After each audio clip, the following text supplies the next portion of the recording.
Hello friends, സാന്ത്വനത്തിലേക്ക് എല്ലാവർക്കും സ്വാഗതം. അങ്ങനെ നമ്മുടെ മിത്ര ആകെ ടെൻഷനടിച്ച് നിൽക്കുകയാണ് കേട്ടോ. കാരണം നമ്മുടെ ആര്യൻ അധ്വാനിക്കുന്ന കാശ് അത്രയും എനിക്ക് വേണ്ടിയിട്ടല്ലേ ചിലവാക്കുന്നത്. അതുകൊണ്ട് തന്നെ പ്രൈവറ്റായിട്ടുള്ള ട്രെയിനിങ് ഇൻസ്റ്റിറ്റ്യൂട്ടിലൊന്നും ഞാൻ പോവില്ല ആര്യാന്ന് പറയാം. പക്ഷേ ആര്യനത് സമ്മതിക്കുന്നില്ല. മിത്രേ, നീ കൂടുതൽ എന്നോടൊന്നും സംസാരിക്കില്ല ഇതിനെപ്പറ്റി.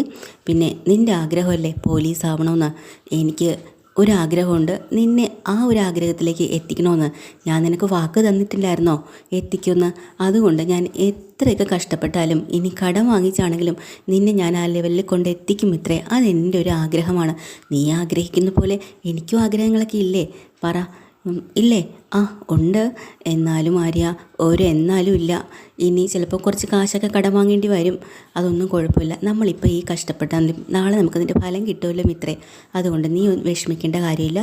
നിൻ്റെ ഉത്തരവാദിത്വം മുഴുവനും എൻ്റേതാണ്. എൻ്റെയും കൂടി ചേർത്തിട്ടല്ലേ. അപ്പോൾ ആ കാര്യങ്ങളൊക്കെ ഞാൻ തന്നെ തീരുമാനിച്ചോളാം. ഇനി ഇതിനെക്കുറിച്ച് തല പുകഞ്ഞ് നീ ഇനി തല ഇങ്ങനെ ഇട്ട് പ്രശ്നം ഉണ്ടായിക്കൊണ്ടേ ഇരിക്കണ്ട കേട്ടോ. ഞാൻ ആലോചിച്ചോളാം. പിന്നെ നീ ചെയ്യേണ്ട ഒരു കാര്യം, ഇനി ഫിസിക്കൽ ടെസ്റ്റിന് വേണ്ടിയിട്ട് പോകാനായിട്ട് ഡ്രസ്സ് പാക്ക് ചെയ്യുകയോ മറ്റുള്ള കാര്യങ്ങളോ എന്തൊക്കെയാണ് നിനക്ക് ആവശ്യം അതെല്ലാം നീ ചെയ്യണം. അതാണ് വേണ്ടത് എന്നൊക്കെ പറഞ്ഞ് രണ്ടുപേരും കൂടെ സമ്മതിക്കട്ടോ. അവസാനം ആര്യം പറഞ്ഞിട്ട് എൻ്റെ കാര്യങ്ങൾ ഞാൻ ചെയ്യാൻ നിനക്ക് സമ്മതമല്ലേ? ഒന്നുകൂടെ പറ മിത്രേ. മിത്രയ്ക്കാണ് ചെറിയൊരു പുഞ്ചിരിയൊക്കെ വരും കേട്ടോ. കണ്ടോ, മുഖത്തൊരു പുഞ്ചിരി വരുന്നുണ്ടല്ലോ. മൗനം സമ്മതമായിട്ട് ഞാനിങ്ങനെ എടുക്കാം കേട്ടോ. ശരി എന്നിങ്ങനെ മിത്രയും പറയണം കേട്ടോ. ഇതൊക്കെ കഴിഞ്ഞിട്ട് നമ്മുടെ ശ്രീദേവി റൂമിലിരുന്ന് എന്തൊക്കെയോ ഒക്കെ ചെയ്തുകൊണ്ടിരിക്കുന്ന സമയത്താണ് മീനാക്ഷി കയറി വരുന്നത്. അപ്പോൾ മീനാക്ഷി നോക്കുമ്പോൾ എന്തൊക്കെയോ തുന്നിക്കൊണ്ടിരിക്കുന്നു. തൊട്ടടുത്ത് ഫ്രൂട്ട്സിൻ്റെ ഒരു പാത്രം ഇരിപ്പുണ്ട്. ആഹാ, ഏട്ടത്തി ഇവിടെ എന്താ ചെയ്യുന്നത്? ഫ്രൂട്ട്സ് കഴിക്കുകയാണോ? ആ, എന്താ കുഴപ്പമൂടി? അല്ല, ഈ രാത്രിയൊന്നും ഫ്രൂട്ട്സ് കഴിക്കരുത് കേട്ടോ. അതെന്താ കുഴപ്പം? വേണ്ട, ഫ്രൂട്ട്സൊക്കെ പകൽ കഴിച്ചാൽ മതി, രാത്രി വേണ്ട. ഓ, അങ്ങനെയുണ്ടോ? ആ ഉണ്ട്. ആ, എന്നാൽ പിന്നെ ഇനി അങ്ങനെ ആവാം കേട്ടോ എന്ന് പറഞ്ഞ് ആ ഫ്രൂട്ട്സ് അവിടെ നിന്ന് എടുത്ത് മാറ്റുകയാണ് കേട്ടോ. രാത്രി കഴിക്കരുതെന്നും പറഞ്ഞിട്ട്. പിന്നെ ഏട്ടത്തി ഒരു കാര്യം അറിഞ്ഞാ? എന്താടി? അത് വേറൊന്നുമല്ല. പറഞ്ഞോ, എന്താ? നമ്മുടെ മിത്രയ്ക്ക് ഒരു സന്തോഷ വാർത്തയുണ്ട്. ഏട്ടത്തിയോട് എങ്ങനെ പറഞ്ഞിരുന്നോ? ഇല്ലല്ലേ? ഇല്ല, എന്നോട് പറഞ്ഞില്ല.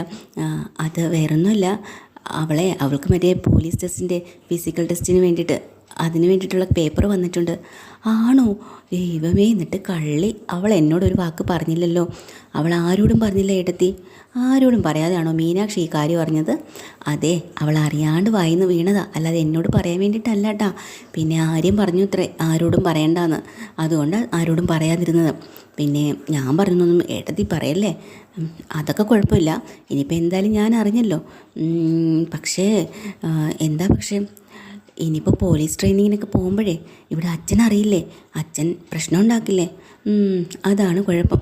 നീ ഒരു കാര്യം ചെയ്യും, മിത്രയെ ഇനി വിളിച്ചിട്ട് വാ, ഒന്ന് സംസാരിക്കാം. അയ്യോ വേണ്ട എടുത്തി, മിത്രയും ആര്യനും കൂടെ അവിടെ എന്തൊക്കെയോ പ്ലാൻ ചെയ്യാനുണ്ട്. നാളെ പോവല്ലേ അവർ? നാളെ തന്നെ പോവുകയല്ലേ? ഇത്ര പെട്ടെന്നാണല്ലേ കാര്യങ്ങളൊക്കെ? അതെ, പെട്ടെന്ന് നാളെ തന്നെ എത്തണം. ട്രെയിനിങ്ങിന് വേണ്ടി അവൻ വേറെ എവിടെയോ ചേർക്കാൻ പോവുക. എന്തായാലും അവളെ ഇങ്ങോട്ട് വിളിക്കണ്ട.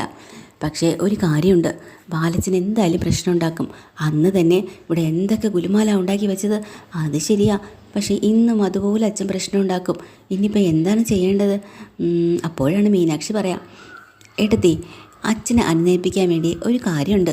അത് ഞാൻ പറയട്ടെ? പറഞ്ഞോ. അതിന് ഏട്ടത്തി തന്നെ വിചാരിക്കണം. ഞാനോ? ഞാൻ എന്ത് ചെയ്യാനാ? അല്ലെന്നേ, ഇപ്പോഴത്തെ സാഹചര്യത്തിൽ ഏട്ടത്തി എന്ത് പറഞ്ഞാലും അച്ഛൻ അനുസരിക്കും ഇല്ലേ? ആ, അത് അനുസരിക്കും എന്നും പറഞ്ഞ് ഈ ഒരു കാര്യം അനുസരിക്കണമെന്ന് എനിക്കത്ര ഉറപ്പൊന്നുമില്ല മീനാക്ഷി. അനുസരിക്കും ഏട്ടത്തി. കാരണം എന്തായാലും ഇത്രയും ആര്യനെയും അച്ഛനെ എതിർക്കും, അത് ഉറപ്പാണ്. ആ സമയത്ത് ഏട്ടത്തി അങ്ങ് ഇടപെടണം, പറയണം. അച്ഛാ, അവരുടെ ആഗ്രഹമല്ലേ, അത് സമ്മതിച്ചു കൊടുക്കണം എന്നൊക്കെ ഏട്ടത്തി പറഞ്ഞു നോക്ക്. അച്ഛനത് സമ്മതിക്കും. ആണോ? എനിക്ക് തോന്നുന്നില്ല അങ്ങനെയൊന്നും. പറ്റും, നമ്മളെ കൊണ്ട് പറ്റും. അവൾ നമ്മുടെ സ്വന്തം കുഞ്ഞനിയത്തില്ലേ ഏട്ടത്തി? അവൾക്ക് വേണ്ടി നമ്മൾ സംസാരിക്കണ്ടേ?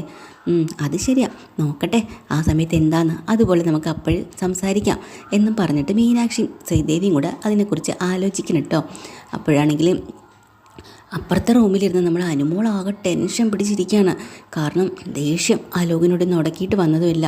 പോരാഞ്ഞിട്ടാണെങ്കിൽ അലോകാണെങ്കിൽ ഇങ്ങനെ തുരാ വിളിച്ചുകൊണ്ടിരിക്കുക കേട്ടോ ഫോണിൽ. പക്ഷേ അനുമോൾക്ക് അത് എടുക്കാനും ദേഷ്യം എടുക്കുന്നേ ഇല്ല.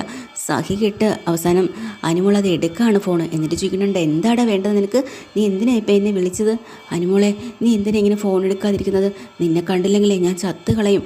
എനിക്ക് പറ്റില്ല, നീ ഇല്ലാതെ ജീവിക്കാൻ കഴിയില്ല എന്നൊക്കെ പറഞ്ഞ് കള്ള റൊമാൻസൊക്കെ ഇങ്ങനെ അടിച്ചെടുക്കുന്നുണ്ട് കേട്ടോ അലോക്. അപ്പോൾ അനുമോൾക്കാണെങ്കിൽ ദേഷ്യം കൊണ്ട് വിറച്ചിട്ട് വയ്യ. അപ്പോൾ അനുമോൾ പറയാണ്, എനിക്ക് നിന്നെ കാണണമെന്ന് യാതൊരു താല്പര്യമില്ല. നീയും മേലിൽ എന്നെ കണ്ടുപോരുത്.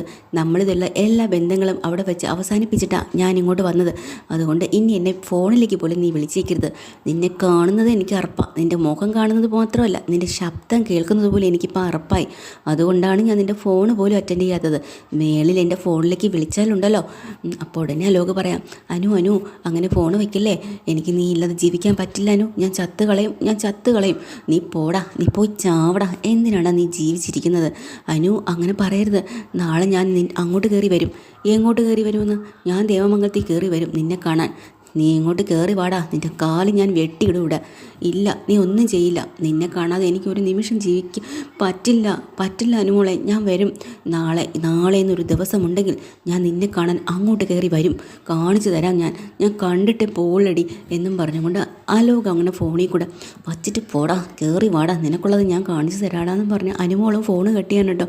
എന്നിട്ട് അനുമോൾക്ക് ആകെ ടെൻഷനായി. കാരണം അങ്ങനെ കയറി വന്ന് എന്തെങ്കിലും പറയുകയും ചെയ്താൽ ഇപ്പോൾ എല്ലാവരും അറിയില്ലേ, ആകെ പ്രശ്നമാവും. അതിൻ്റെ ഒരു ടെൻഷൻ. ഇവൻ വരുമോ എന്നുള്ളൊരിതുണ്ട് കേട്ടോ. പിന്നെ ഇവിടെ വന്ന ഏട്ടന്മാർ വെറുതെ വിടുമോ? വലിയൊരു പ്രശ്നമാവും. അങ്ങനെ അനുമോൾക്ക് അന്ന് രാത്രി ഉറങ്ങാനേ കഴിയില്ല. അങ്ങോട്ടും ഇങ്ങോട്ടും ഫോൺ പിടിച്ച് നടക്കുക. ഇതിനിടയ്ക്ക് തിരിച്ച് അലോകിനെ ഒന്ന് വിളിച്ച് കാര്യങ്ങളൊന്നും കൂടെ പറയാം എന്നും പറഞ്ഞുകൊണ്ട് അനുമോൾ അലോകിനെ വിളിക്കുന്നുണ്ട് കേട്ടോ. അപ്പോഴാണ് അലോകിൻ്റെ ഫോൺ അലോക് സ്വിച്ച് ഓഫ് ചെയ്ത് വെച്ചിട്ടുണ്ട്.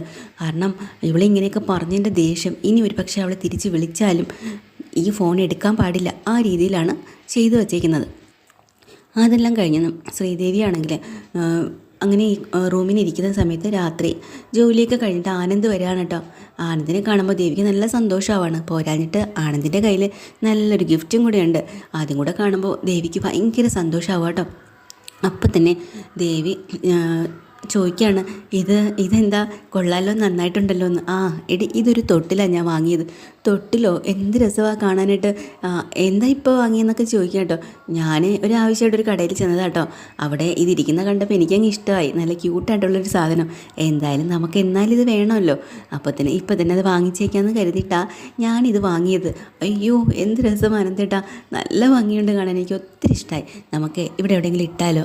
എന്നാൽ നമുക്ക് ഈ ഭാഗത്തേക്ക് തൂക്കിയിട്ടേക്കാം എന്ന് പറഞ്ഞ് ആനന്ദ് അത് തൂക്കിയിടാൻ വേണ്ടി പോകുമ്പോൾ ദേവിക്കുള്ള പാലോ എന്തൊക്കെയായിട്ട് ഗോമതി കയറി വരുവാണ് കേട്ടോ, മോളേന്ന് വിളിച്ചിട്ട്. അപ്പോൾ ഗോമതിയുടെ അടുത്ത് പെട്ടെന്ന് തന്നെ ദേവി പറയുന്നുണ്ട്, അമ്മേ കണ്ടോ ഇത് ആനന്ദേട്ടൻ കൊണ്ടുവന്നത് തൊട്ടില്ലേ, എന്ത് രസമല്ലേ എന്നൊക്കെ പറഞ്ഞ് ഇവരങ്ങ് സന്തോഷിക്കുമ്പോൾ പെട്ടെന്ന് ഗോമതിയുടെ മുഖം അങ്ങ് വാടി. എന്താ അമ്മേ, എന്താ ഇങ്ങനെ നിൽക്കുന്നത്, ഇഷ്ടമായില്ലേ, എന്ത് പറ്റി എന്ന് ചോദിക്കുമ്പോൾ പെട്ടെന്ന് ഗോമതി പറയണം, എന്താ ആനന്ദ് നീ കാണിച്ചത്, തൊട്ടിലൊക്കെ എന്തിനാ ഇപ്പോൾ വാങ്ങിയത്, എന്താ അമ്മേ കുഴപ്പം, പ്രസവം കഴിയട്ടെ, അത് കഴിഞ്ഞ് പോരായിരുന്നു ഇത്, പ്രസവിക്കുന്നതിന് മുന്നേ ഇങ്ങനെയുള്ള സാധനങ്ങളൊന്നും വാങ്ങിച്ച് വയ്ക്കാൻ പാടില്ല, എന്താ അങ്ങനെ പാടില്ല എന്നുണ്ടോ, പാടില്ല നിയമം അങ്ങനെയൊന്നും അല്ല, അത് വേണ്ട, എന്തായാലും പ്രസവം വരെ നിങ്ങൾക്ക് ക്ഷമിച്ചൂടെ, അത് കഴിഞ്ഞിട്ടേ ഇതൊക്കെ വാങ്ങാം, അത് മതിയായിരുന്നല്ലോ, ഇനിയിപ്പോൾ ഇതൊന്നും ഇവിടെ തൂക്കേണ്ട ആവശ്യമൊന്നുമില്ല. പെട്ടെന്ന് ആനന്ദിൻ്റെ മുഖം അങ്ങ് വാടി കേട്ടോ. ദേവിയും വിഷമിച്ച് പോയി, ഇനി തെറ്റാണോ ചെയ്തതെന്ന്. അപ്പോൾ അത് രണ്ടുപേരെയും കണ്ടപ്പോൾ ഗോമതിക്ക് മനസ്സിലായി ഇവർക്കത് ഫീൽ ചെയ്യുന്നു. പെട്ടെന്ന് തന്നെ ദേവി മോളെ, അച്ഛന് 2 ദിവസത്തിന് വാങ്ങി തന്നില്ലേ കുഴമ്പും മറ്റുള്ള സാധനങ്ങളൊക്കെ, നിനക്ക് അതൊക്കെ തീർന്നായിരുന്നോ, അത് കുറച്ചുകൂടെയൊക്കെ ഉണ്ടല്ലോ അമ്മേ, ഇനി കുറച്ചേ ഉള്ളൂ, കുറച്ചുകൂടെ വാങ്ങണം, നാളെ അതൊക്കെ എനിക്കൊന്ന് വാങ്ങാൻ പോകണം കേട്ടോ എന്ന് പറഞ്ഞ് വിഷയം മാറ്റാം. അപ്പോൾ ആനന്ദ് പറയുന്നുണ്ട്, അതിന് വേണ്ടി അമ്മ എന്തിനാ വെയിലും കൊണ്ട് അങ്ങറ്റം വരെ പോകുന്നേ, ഞാനുണ്ടല്ലോ, ഞാൻ തിരിച്ച് വരുമ്പോൾ വാങ്ങി വരാം, അമ്മ ആ ലിസ്റ്റൊക്കെ ഇങ്ങനെ തന്നേ, ഞാൻ വാങ്ങിച്ചോളാം എന്നും പറഞ്ഞു. ശരി എന്നാൽ പിന്നെ അങ്ങനെ ആവട്ടെ എന്നും പറഞ്ഞ് ഗോമതി പുറത്തേക്ക് ഇറങ്ങാം കേട്ടോ. പക്ഷേ ഇവിടെ ആനന്ദും ദേവിക്ക് ഭയങ്കര സങ്കടമായിപ്പോയി, ഇങ്ങനെ ചെയ്തു പോയല്ലോ എന്ന്. അപ്പോൾ ബാലനാണെങ്കിൽ ജോലിയെല്ലാം കഴിഞ്ഞ് വന്നിട്ടുണ്ട്, കണക്കും കാര്യങ്ങളൊക്കെ നോക്കാനായിട്ട് സെറ്റിയിൽ വന്നിങ്ങനെ ഇരിക്കുകയാണ്. അപ്പോൾ അനുമോളെ വിളിച്ചാലോ, അനുമോളാണ് സാധാരണ കണക്കും കാര്യങ്ങളൊക്കെ ചെയ്യുന്നത്, അവൾക്ക് എന്തൊക്കെയോ പഠിക്കാനുള്ളത് കൊണ്ട് തന്നെ ഇന്ന് വിളിച്ചിട്ടില്ല, അവൾക്ക് എന്താണെന്ന് വെച്ചാൽ ചെയ്തോട്ടെ എന്ന്. ഗോമതി അടുത്ത് വന്നിരിപ്പുണ്ട് കേട്ടോ. അപ്പം ഗോമതി പറയണ്ട്, ബാലേട്ടൻ പോയി കുളിച്ചിട്ട് ആഹാരമൊക്കെ കഴിക്കാം. ഈ കണക്കൊക്കെ ഒന്ന് എഴുതാൻ ആരെങ്കിലും ഏൽപ്പിച്ചായിരുന്നെങ്കിൽ എനിക്ക് പോയി കുളിച്ചിട്ട് വരായിരുന്നു. നീ ഒരു കാര്യം ചെയ്യും ഗോമതി, മിത്ര ഇങ്ങി വിളിച്ച്, അവൾ വെറുതെ അല്ലേ ഇരിക്കുന്നത്, അവളിവിടെ കണക്ക് എഴുതുന്ന നേരം കൊണ്ട് ഞാൻ പോയി കുളിച്ച് റെഡിയായിട്ട് വരാം. അല്ല ബാലേട്ട, അവളെ വിളിക്കണ്ട. അതെന്താ? അവളിപ്പോൾ വലിയ തിരക്കില്ല. അവളുടെ ഡ്രസ്സൊക്കെ പാക്ക് ചെയ്യുന്ന ആ ഒരു തിരക്കിലാവും. ഡ്രസ്സ് പാക്ക് ചെയ്യാനോ? അതിന് എങ്ങോട്ടാണ് പോണതിന്? അല്ല ബാലേട്ട, അത് നാളെ അവൾക്ക് പോകണ്ടേ? എവിടെ പോകണമെന്ന്? അപ്പോഴാണ് ഗോമതിക്ക് പെട്ടെന്ന് ടെൻഷനായി പോയിട്ടോ. ബാലൻ അറിഞ്ഞിട്ടില്ലല്ലോ കാര്യം. പറ ഗോമതി, അവളെവിടെ പോകുന്നു? എനിക്കറിയണം എവിടെയാണ് പോകുന്നതെന്ന്. അതല്ല, അത് പറയാനാ. ഞാൻ ഈ വീട്ടിലെ ഗൃഹനാഥനല്ലേ, ഞാൻ അറിയേണ്ട ഇവിടെ എവിടെ എന്താ സംഭവിക്കുന്നത്, എന്നോട് പറ. അതല്ല ബാലേട്ട, ആ പോലീസിൻ്റെ ആ ഒരു കാര്യമില്ലേ? പോലീസിൻ്റെ ഏതൊരു കാര്യം? അല്ല, പോലീസ് ടെസ്റ്റിനൊക്കെ എഴുതിയിട്ടേ, അതിൻ്റെ ഫിസിക്കൽ ടെസ്റ്റിന് വേണ്ടിയുള്ള പേപ്പറേ അത് മിത്രയ്ക്ക് വന്നായിരുന്നു. അതിൻ്റെ ട്രെയിനിങ്ങിന് വേണ്ടി നാളെ പോവും അവൾ. അതിന് വേണ്ടിയിട്ടാണ് പാക്ക് ചെയ്യുന്നതും. അത് ശരി. അപ്പം ഞാൻ അറിയാണ്ട് ഇവിടെ പല കാര്യങ്ങളും നടക്കുന്നുണ്ടല്ലേ? ഈ ഒരു കാര്യം എനിക്ക് സമ്മതമല്ലെന്ന് അന്നേ ഞാൻ പറഞ്ഞതല്ലേ? എന്നിട്ട് വീണ്ടും അല്ല ബാലേട്ട, ഇതിന് എതിർപ്പ് നിൽക്കരുത്. അവളുടെ ആഗ്രഹമല്ലേ. ആര്യനാണെങ്കിൽ എവിടെ നോക്കി കുറച്ച് കാശൊക്കെ കടം വാങ്ങിയിട്ടാണ് ഇപ്പം അവളുടെ കാര്യത്തിന് വേണ്ടിയിട്ട് ഇറങ്ങിയത്. വെറുതെ തടസ്സപ്പെടുത്തില്ലേ? കടം വാങ്ങിയോ അവനോ? അവനോട് ആരടി പറഞ്ഞു പോയി കടം വാങ്ങാൻ? അവനോട് ഞാൻ പറഞ്ഞു. എന്തൊക്കെ ആവശ്യമില്ലാത്ത കാര്യത്തിൽ തന്നെ ഇഷ്ടപ്രകാരം അങ്ങ് ഇറങ്ങിക്കോളും. ഈ വീട്ടിലെ ഗൃഹനാഥൻ ഞാനാ. അപ്പോൾ ഞാൻ പറയണ പോലെ അല്ല കേൾക്കേണ്ടത്, ആണോന്ന്? അതെ, അതാ ഇനി അവൻ പറയും പോലെ അല്ല, ബാലേട്ടൻ പറയും പോലെ തന്നെയാണ്. എന്നിട്ടാണോ എന്നെ മറിച്ച് ഓരോന്നും ചെയ്തത്?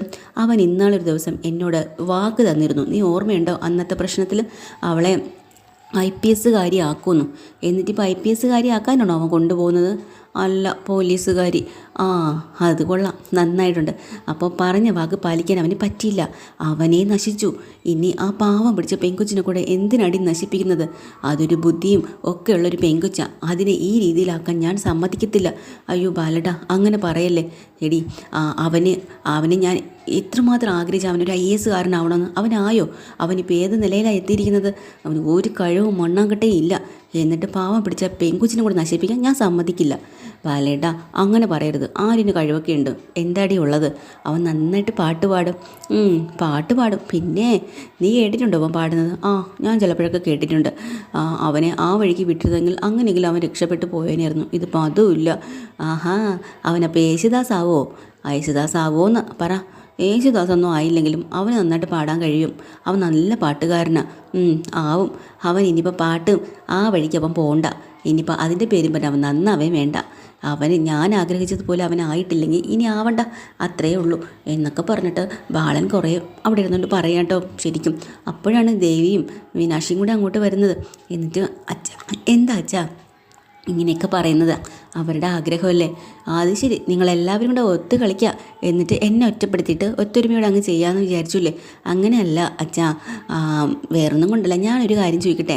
ദേവി പറയാട്ടോ, അച്ഛന് ഗോമതി സ്റ്റോർ എന്ന് പറഞ്ഞ ജീവനല്ലേ, അതിനൊരു ലക്ഷ്യം ഉണ്ടായിരുന്നു. അതുകൊണ്ടാണല്ലോ അച്ഛൻ ഇന്ന് ഈ നിലയിലെത്തിയത്. ഇനി ഒരു പക്ഷേ ഇഷ്ടമില്ലാത്തൊരു ജോലിയിലായിരുന്നു അച്ഛൻ വന്നിരുന്നെങ്കിൽ ഇന്ന് അച്ഛൻ ഇത്രയും വലിയ നിലയിലാവോ? ഇല്ലല്ലോ. അതുപോലെ ഇപ്പം മിത്രയ്ക്ക് ആ ജോലി ഇഷ്ടമുണ്ട്. അതുകൊണ്ട് അവളതിൽ ഉയർന്ന നിലയിലെത്തും, അത് ഉറപ്പാണ്. അപ്പോൾ മിത്രയ്ക്ക് വേണ്ടിയിട്ടാണ് നിങ്ങളെല്ലാവരും കൂടെ സംസാരിക്കാൻ എൻ്റെ അടുത്ത് വന്നതല്ലേ. അപ്പോൾ ഞാൻ ഒറ്റ, നിങ്ങളെല്ലാവരും ഒറ്റ കിട്ടും. അങ്ങനെ വേണ്ട അച്ഛാ, അങ്ങനെ ചിന്തിക്കില്ല അച്ഛാ. അങ്ങനെയൊന്നും ഉദ്ദേശിച്ചല്ല പറഞ്ഞത്, അവളുടെ നല്ലൊരു ഭാവിക്ക് വേണ്ടി. അപ്പോൾ എനിക്ക് അവളുടെ ഭാവിയെക്കുറിച്ച് തീരുമാനം ഇല്ലെന്നാണോ പറയണത്? അച്ഛാ അങ്ങനെയല്ല, മതി. എനിക്ക് ഒരു താല്പര്യവും ഇല്ല അവൾ പോകുന്നതിൽ. പിന്നെ ഇനിയിപ്പോൾ നിങ്ങളൊക്കെ പറയണ സ്ഥിതിക്ക് വെച്ച് നോക്കിയാലേ അവൾ പോകണമെന്നാണെങ്കിൽ അവരെ ഇഷ്ടം പോലെ എന്താ ചെയ്തോട്ടെ, എനിക്ക് ഒരു കുഴപ്പമില്ല.